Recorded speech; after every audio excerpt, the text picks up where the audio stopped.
Hello students, कैसे हैं आप सभी। ये तो हम जानते ही हैं कि कई सारे एबायोटिक फैक्टर्स हैं जो कि एक लिविंग ऑर्गेनिज्म की लाइफ को अफेक्ट कर सकते हैं और different organisms in changing environmental conditions के साथ डील करने के लिए अलग अलग अप्रोच लेते हैं।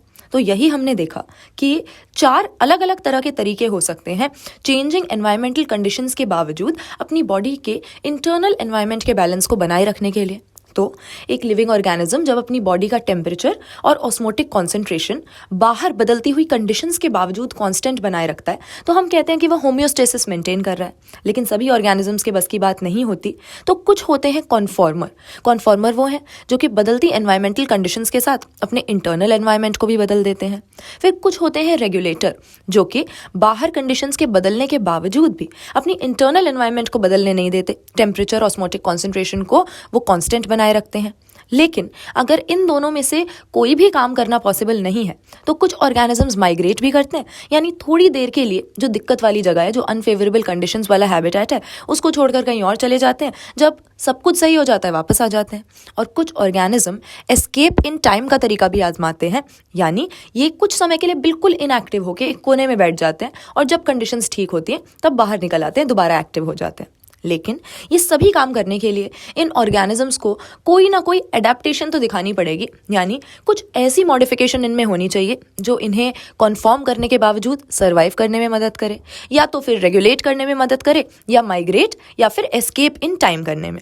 तो यही हम देखने वाले हैं कि किस तरह की ऐसी कैरेक्टरिस्टिक्स ऑर्गेनिजम्स में होते हैं जो ये काम करने में इनकी हेल्प करते हैं। तो इन्हीं को हम एडेप्टेशंस कहते हैं। तो चलो एडेप्टेशंस के बारे में थोड़ी बात करें। While considering the various alternatives available to organisms for coping with extremes in their environment, we have seen that some are able to respond through certain physiological adjustments, while others do so behaviorally. जैसे कि migrating temporarily to a less stressful habitat. अब देखो भाई, migration क्या है? Migration भी एक तरह की एडेप्टेशन ही है, एक तरीका है स्ट्रेसफुल कंडीशंस के साथ डील करने का। और अगर इतनी दूर भाग के जाना है तो कुछ ना कुछ एडेप्टेशन तो शो करनी ही पड़ेगी। तो क्या किया, ऑर्गेनिज्म ने अपना बिहेवियर बदल लिया। उसने देख लिया कि भाई जब भी यहाँ पर ज़्यादा ठंड हो या खाने की कमी हो तो तुरंत भाग के बहुत दूर चले जाओ। तो ये बिहेवियर में आने वाला एक ऐसा मॉडिफिकेशन है जो सर्वाइव करने में उसकी मदद कर रहा है, तो इसको हम एडेप्टेशन कह सकते हैं। These responses are also actually their adaptations. So we can say that adaptation is any attribute of the organism, whether it is morphological, physiological or behavioral, that enables the organism to survive and reproduce in its habitat. तो adaptation कोई भी ऐसी modification है जो कि समय के साथ, evolution के साथ एक organism में आई है और इसको survive करने में मदद करती है। Many adaptations have evolved over a long evolutionary time and are genetically fixed. जैसे कि in the absence of an external source of water, the kangaroo rat in North America deserts is capable of meeting all its water requirements through its internal fat oxidation, in which water is a byproduct. तो देखो भाई, ऐसी adaptation भी kangaroo rat ने कर रखी है कि इसको पानी पीने की ज़रूरत ही नहीं पड़ती। और इसी तरह के बहुत सारे अलग अलग एडेप्टेशंस हमारे लिविंग वर्ल्ड में हमें देखने को मिलते हैं, जिसकी वजह से इतने एक्सट्रीम हैबिटेट्स में भी लाइफ थ्राइव करती है, लिविंग ऑर्गेनिजम्स सर्वाइव करते हैं। This kangaroo rat also has the ability to concentrate its urine so that minimal volume of water is used to remove excretory products. तो जो पानी पहले से इसके शरीर में है उसको ये कंजर्व करने की एडेप्टेशन ढूंढ चुका है और बाहर से और पानी की ज़रूरत ना पड़े, इसलिए ये अपनी इंटरनल फैट की ऑक्सीडेशन से ही पानी ऑब्टेन करना सीख चुका है। तो ये कैंगरू रैट की पानी की एक्सट्रीम कमी के बावजूद सर्वाइव करने के लिए एक एडेप्टेशन हो गई। ठीक है।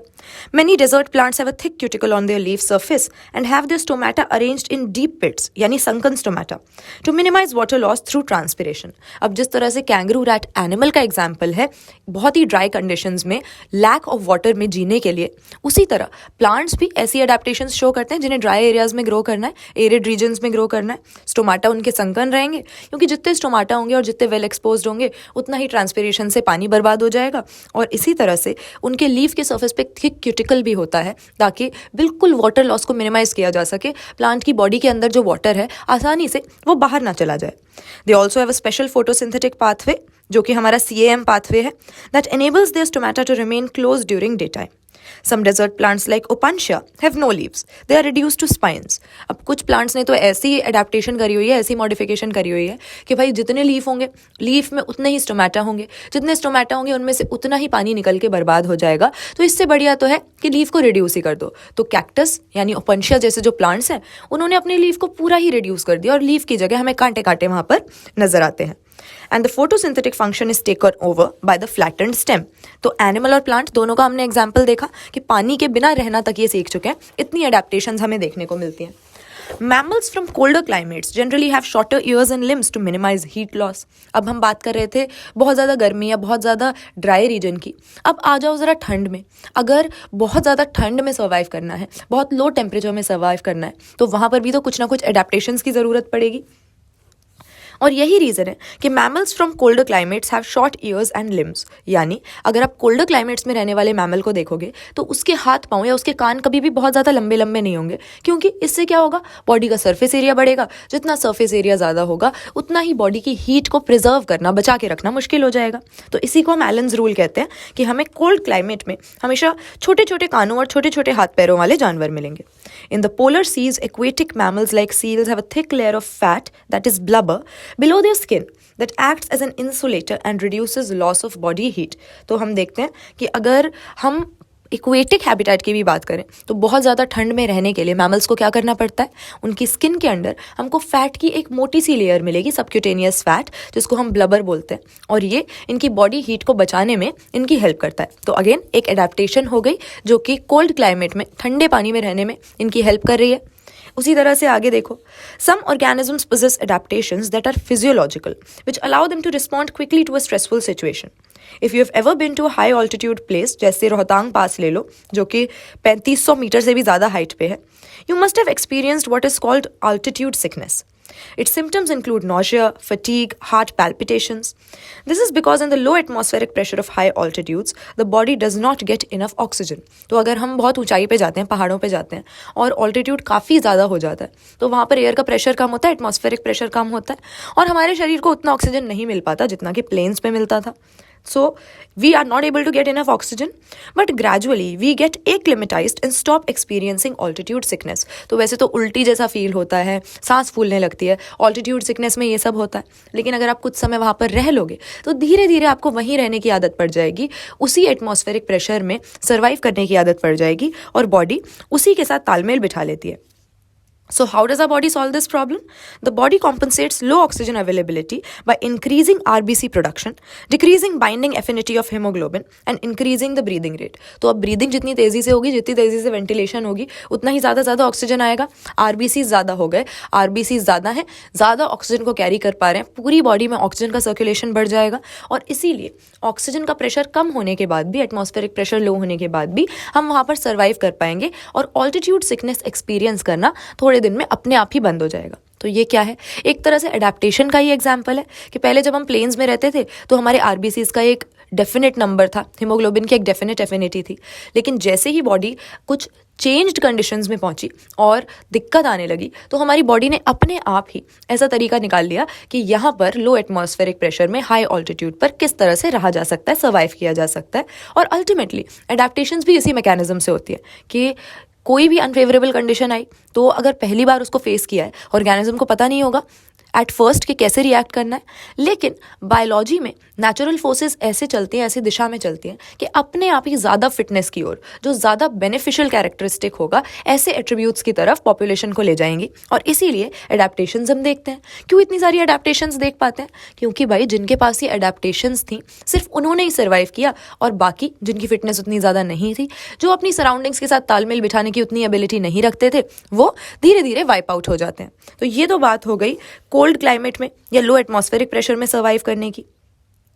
In most animals, the metabolic reactions and hence all the physiological functions proceed optimally in a narrow temperature range। जैसे कि ह्यूमन बींग्स में 37 डिग्री सेल्सियस हमारा बॉडी टेम्परेचर रहता है, but there are microbes, archaebacteria वगैरह that flourish in hot springs and deep sea hydrothermal vents where temperatures far exceed 100 degree Celsius. तो एक तरफ तो हम हैं जिनका बॉडी टेम्परेचर कांस्टेंट रहना चाहिए, चाहे बाहर ठंड हो या गर्मी हो, हम अपने बॉडी के टेम्परेचर को 37 डिग्री सेल्सियस फिक्स करके रखते हैं, और अगर ये थोड़ा ऊपर नीचे होता है तो हम तुरंत बहुत ही अनकंफर्टेबल हो जाते हैं। अगर किसी को बुखार हो जाता है तो बिल्कुल ही वीकनेस लगने लगती है, इसीलिए क्योंकि this is the way it is meant to be. Nature में हमारा यही बॉडी टेम्परेचर कांस्टेंट रहने के लिए हम इतने सालों से इवॉल्व हुए हैं। लेकिन हमारे अलावा कई सारे ऐसे लाइफ फॉर्म्स हैं जो इस तरह से नहीं चलते। आर्की बैक्टीरिया को देखो, एक्सट्रीम टेम्परेचर्स में सर्वाइव कर पाते हैं, हमसे इतने सिंपल होने के बावजूद हमसे कितने ज़्यादा अनफेवरेबल हैबिटेट में सर्वाइव करने की वो एबिलिटी रखते हैं। तो इसी तरह की एडेप्टेशंस के हज़ारों एग्जाम्पल्स हमारे लिविंग वर्ल्ड में हमको मिलते हैं, और जितना उनके बारे में इंक्वायर करेंगे उतना ही इंटरेस्टिंग हमको लगेगा। उसी तरह से फिश की बात करो, many fish thrive in Antarctic waters where temperature is always below zero. फिर भी उनके बॉडी में खून तो है ही, बॉडी फ्लूइड्स तो है ही। जब पानी जम गया है तो उनके बॉडी फ्लूइड्स कैसे नहीं जम रहे? ये सब एडेप्टेशंस की वजह से ही पॉसिबल है। A large variety of marine invertebrates and fish live at great depths in ocean where pressure could be more than 100 times the normal atmospheric pressure that we experience.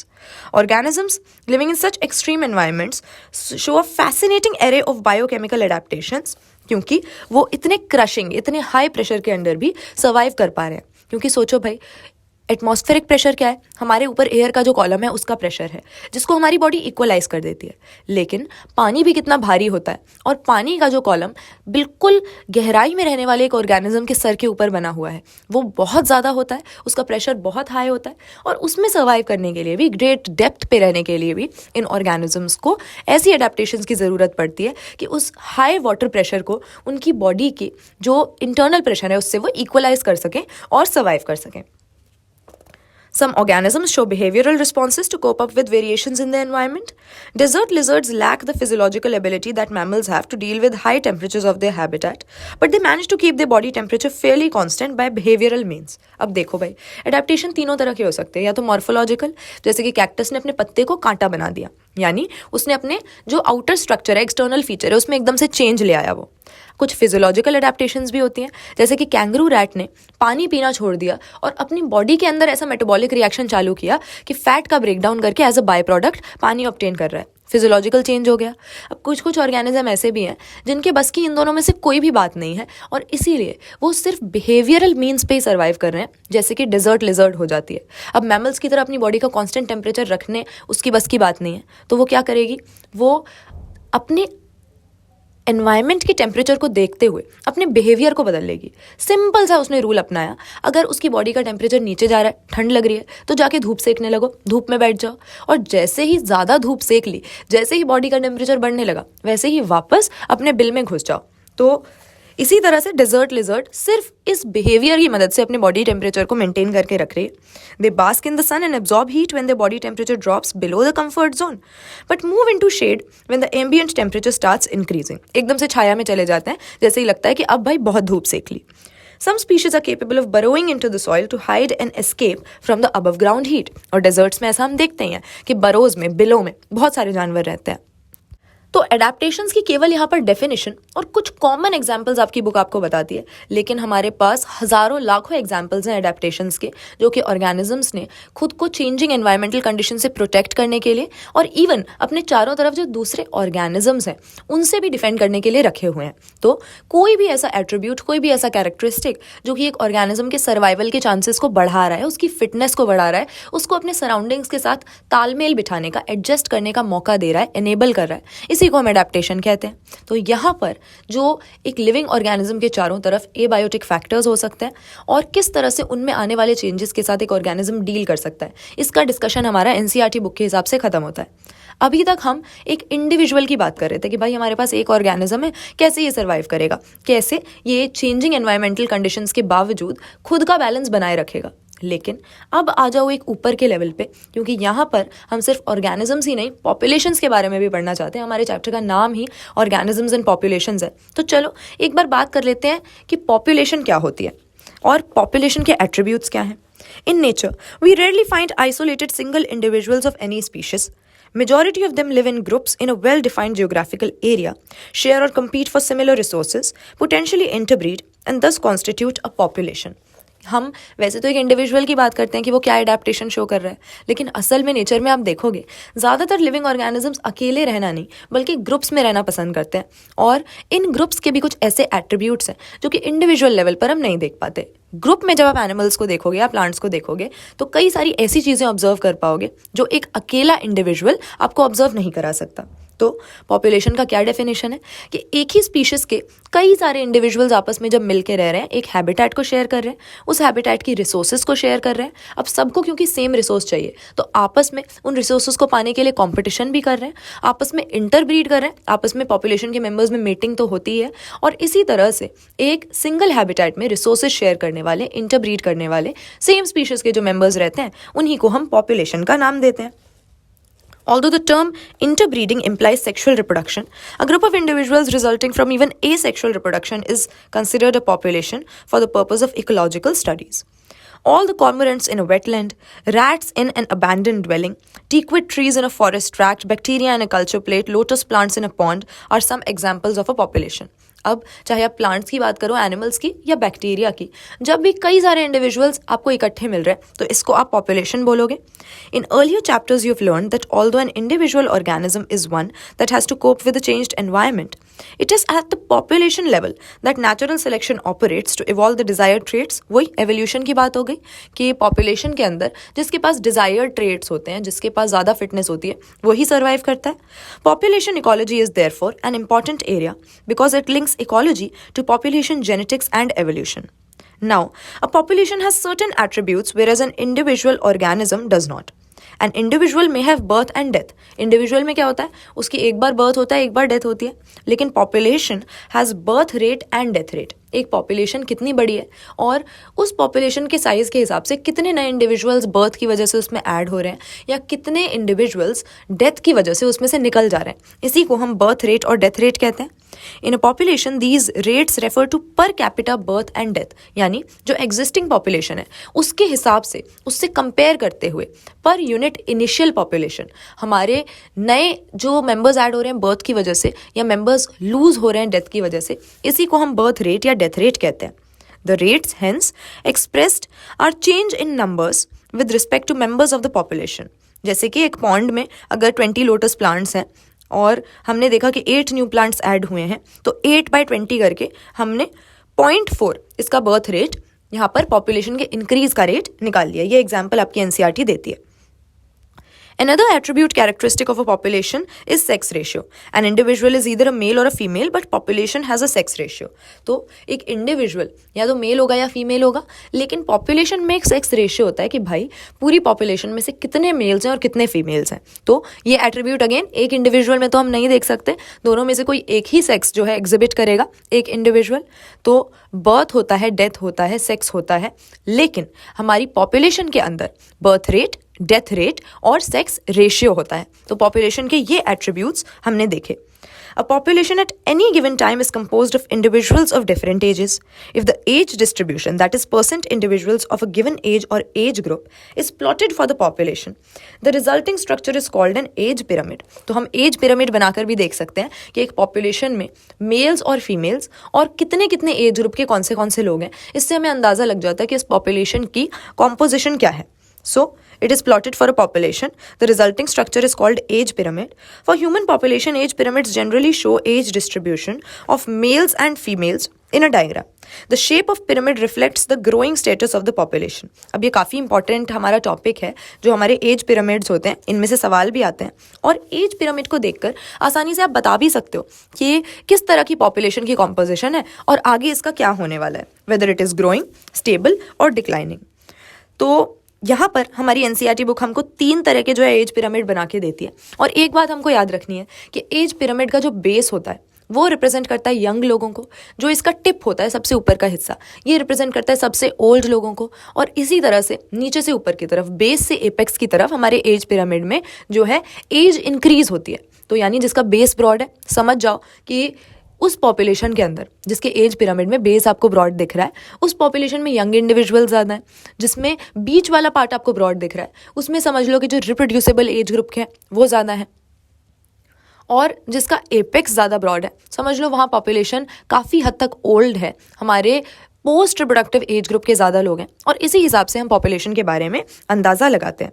So, the size of the population tells us a lot about its status in the habitat. Whatever ecological processes we wish to investigate in a population, be it the outcome of competition with another species, the impact of a predator, or the effect of a pesticide application, we evaluate them in terms of any change in population size. तो भाई जिसका base broad है, समझ लो उसमें बच्चे ज़्यादा हैं, उसकी पॉपुलेशन ज़्यादा यंग है, तो आने वाले टाइम में समझ लो ये पॉपुलेशन इंक्रीज होने वाली है, क्योंकि जो प्री रिप्रोडक्टिव एज ग्रुप में वो अल्टीमेटली थोड़े सालों बाद रिप्रोडक्टिव एज ग्रुप में जाएंगे और बर्थ रेट को बढ़ाने में, नेटैलिटी में अपना कॉन्ट्रीब्यूशन देंगे। जिनका जो एपेक्स है या फिर जो बीच का हिस्सा है वो ज़्यादा बड़ा है, वो ज़्यादा ब्रॉड है, समझ जाओ कि ऐसी पॉपुलेशन आने वाले टाइम में डिक्लाइन ही हो सकती है, क्योंकि जो पॉपुलेशन जितनी यंग है उसमें फर्टिलिटी आने वाले टाइम में उतनी ही ज़्यादा होगी। तो मेनली इन्हीं कॉन्सेप्ट्स पे सवाल पूछे जाते हैं एज पिरामिड के, कि आपको एज पिरामिड दिखा देगा जिसका बेस ब्रॉड है, इसके बारे में आप क्या प्रेडिक्ट कर सकते हो? यही प्रेडिक्ट करोगे कि एक ग्रोइंग पॉपुलेशन है, फ्लरिश करने वाली है, आने वाले टाइम में बढ़ने वाली है। जिसका हमारा बीच वाला हिस्सा ज़्यादा है, समझ लो कि ये आने वाले टाइम में डिक्लाइन होने वाली है, और जिसमें हमें एक नॉर्मल पिरामिड की शेप दिखती है, जो कि नीचे हमारे प्री रिप्रोडक्टिव और रिप्रोडक्टिव एज ग्रुप्स वाले लोग बराबर से, और जो ओल्ड लोग हैं, जो पोस्ट रिप्रोडक्टिव लोग हैं, वो थोड़े कम। ऐसे में समझ जाओ कि पॉपुलेशन मोर और लेस स्टेबल है। तो यही हमको आइडेंटिफाई करना होता है एज पिरामिड को देख के, कि एज डिस्ट्रीब्यूशन के हिसाब से हम पॉपुलेशन की ग्रोथ के बारे में क्या प्रिडिक्ट कर सकते हैं। और पॉपुलेशन की ग्रोथ देखकर हम अंदाज़ा लगा सकते हैं कि ये स्पीशीज़ अपने सराउंडिंग्स में कितने अच्छे से सर्वाइव कर पा रही है या नहीं कर पा रही है। जैसे कि ह्यूमन बींग्स को देखो, उन्होंने तो अपनी सराउंडिंग्स को अपने हिसाब से मैनिपुलेट कर लिया है, इतने चेंजेस ला दिए हैं और खुद आराम से रह रहे हैं, अपनी लाइफ एक्सपेक्टेंसी को बढ़ा रहे हैं। इसीलिए उनकी पॉपुलेशन भी इतनी बढ़ रही है, क्योंकि उनकी फिटनेस ही आज की डेट में इतनी ज़्यादा है। The size in nature could be as low as less than 10, जैसे कि भरतपुर में जो साइबेरियन क्रेन्स आते हैं, हो सकता है कि 10 से भी कम आए, और गो इनटू मिलियंस, जैसे कि एक पॉन्ड में अगर क्लमाइडोमोनास गिनने जाओगे तो कितने सारे यूनिसेलुलर क्लमाइडोमोनास आपको मिल जाएंगे। Population size, technically called population density, need not necessarily be measured in numbers only. अब वैसे तो हम सोचते हैं कि population का मतलब है कि कितने इंडिविजुअल्स हैं, उनकी काउंटिंग, लेकिन असल में नेचर में ऐसा हमेशा हम नहीं कर पाते हैं, और सिर्फ नंबर को ही हम पॉपुलेशन को मेजर करने के लिए यूज़ नहीं करेंगे। Although total number is generally the most appropriate measure of population density, it is in some cases either meaningless or very difficult to determine. जैसे कि अगर एक एरिया में there are 200 Parthenium plants but only a single huge banyan tree with a large canopy, stating that the population density of banyan is low relative to that of carrot grass amounts to underestimating the enormous role of banyan in that community. तो एक community में बड़ा सा बरगद का पेड़ उगा हुआ है और नीचे छोटे छोटे कैरेट ग्रास के, पार्थेनियम के 200 प्लांट्स हैं। तो अगर आप सिंपली पॉपुलेशन बता दोगे कि भाई पेड़ तो एक है और ये हमारे जो प्लांट्स हैं ये 200 हैं, तो ऐसा लगेगा कि उनकी पॉपुलेशन कितनी ज़्यादा है। लेकिन सिर्फ ये नंबर बता देने से हमने उस इकोसिस्टम के बारे में बहुत ही लिमिटेड इन्फॉर्मेशन किसी को दी, क्योंकि उसको ये तो पता ही नहीं लग पाया कि 2 तरह के जो प्लांट्स की हम बात कर रहे थे, उनमें से दूसरा वाला जो केवल एक ही प्रेजेंट है, पॉपुलेशन कम होने के बावजूद भी इस इकोसिस्टम में कितना इंपॉर्टेंट रोल वो प्ले कर रहा है। In such cases as the percent cover of biomass is a more meaningful measure of population size. तो यहाँ पे हमको सिर्फ इंडिविजुअल्स का नंबर नहीं, बायोमास का कवर भी देखना चाहिए। Total number is again not easily adoptable measure if population is huge and counting is impossible और वेरी टाइम कंज्यूमिंग। जैसे कि अगर आपने लैब में पेट्री डिश में बैक्टीरिया उगा रखे हैं, बैक्टीरिया कल्चर कर रखे हैं, तो एक एक करके तो हम बैक्टीरिया का नंबर नहीं गिन सकते हैं, बैक्टीरियल सेल्स नहीं गिन सकते हैं। इसीलिए हम केवल डेंसिटी देखते हैं और उसी के हिसाब से पॉपुलेशन का अंदाज़ा लगा लेते हैं। Sometimes, for certain ecological investigations, there is no need to know the absolute population density. Relative density serves the purpose equally well. हमें एक्चुअल में पॉपुलेशन की डेंसिटी क्या है ये पता ना भी लग पाए तो कई बार रिलेटिव डेंसिटी से भी हमारा काम चल जाता है, क्योंकि नेचर में कई बार पॉपुलेशंस में हर एक इंडिविजुअल को एक एक करके काउंट करना हमारे लिए इम्पॉसिबल हो जाता है। जैसे कि the number of fish caught per trap is good enough measure of its total population density in the lake. अब एक बड़ी सी लेक है, उसमें टोटल कितनी मछलियां हैं, उसमें डुबकी लगाकर कोई गिन तो नहीं सकता। इसीलिए हम क्या करते हैं, दूसरी लेक के कंपैरिजन में एक बार जाल डालने पर ट्रैप हम कितनी फिशेस पकड़ पा रहे हैं, इसी के हिसाब से आपस में दोनों को कंपेयर कर लेते हैं और अंदाज़ा लगा लेते हैं कि दोनों में से किस लेक में पॉपुलेशन ज़्यादा है। तो हमें केवल रिलेटिव पता लग जाए और एब्सोल्यूट कितना है, टोटल कितनी मछलियाँ उसमें तैर रही हैं, ये ना तो हमारे लिए पता लगाना पॉसिबल है और ना ही ज़रूरी है। तो इस तरह से हम फिश कॉट पर ट्रैप को भी पॉपुलेशन के एक मेजर के रूप में यूज़ कर रहे हैं। We are mostly obliged to estimate population sizes indirectly without actually counting them और सीइंग देम। जैसे कि टाइगर सेंसस का एग्जाम्पल दिया हुआ है आपकी बुक में कि हम जंगल में जाकर एक एक करके टाइगर्स को काउंट तो नहीं कर सकते। So what we do, the tiger census in our national parks and tiger reserves is based on pug marks and faecal pellets. तो उनका जो वेस्ट मैटर है उससे टाइगर्स को पहचानते हैं और उनके पैरों के निशान से पहचानते हैं कि कितने टाइगर्स यहाँ पर इस टेरिटरी में हो सकते हैं। तो इसी तरह से पॉपुलेशन के कुछ एट्रीब्यूट्स हैं।